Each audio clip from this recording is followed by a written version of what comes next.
While Andy is often the tallest person in the room, he can also see the forest for the trees. And he brings in strategic thinking that is very pragmatic. A kid from Caribou, who's obviously very smart, took advantage of opportunities, and then looked back at those communities and said, what can I do?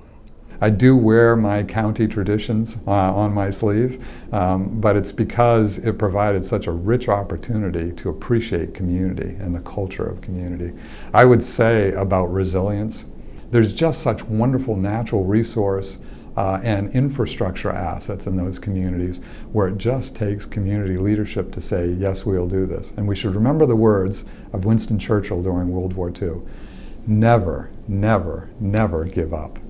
So the skills of an attorney are the technical practitioner skills, but also the ability to work towards relationships. I think similarly for mill communities that have gone through closure, the approach is make sure they don't just focus on the details of what the typical practice is, but they start to build relationships.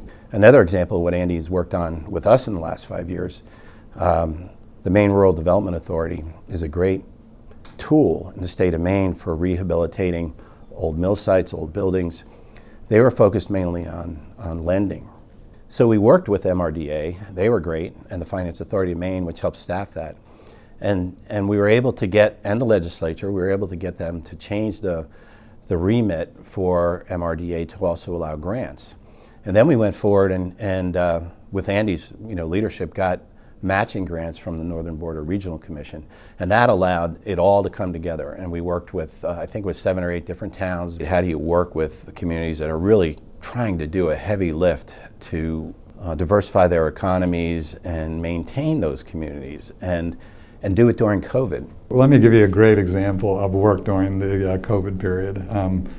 Robert O'Brien, working with Bree Bowman, and a consulting firm named Indufor, had to decide whether during what really was the height of COVID during the spring of 2020 as we remember it, they decided to go ahead with a late spring tour of Lincoln, Millinocket, East Millinocket, and Ashland. We did a 4-community tour with Indufor. They went to East Millinocket, and Peggy Daigle and Mike Michaud hosted a tour of a mill site that they had acquired. Are you kidding me? At a town meeting during the COVID period?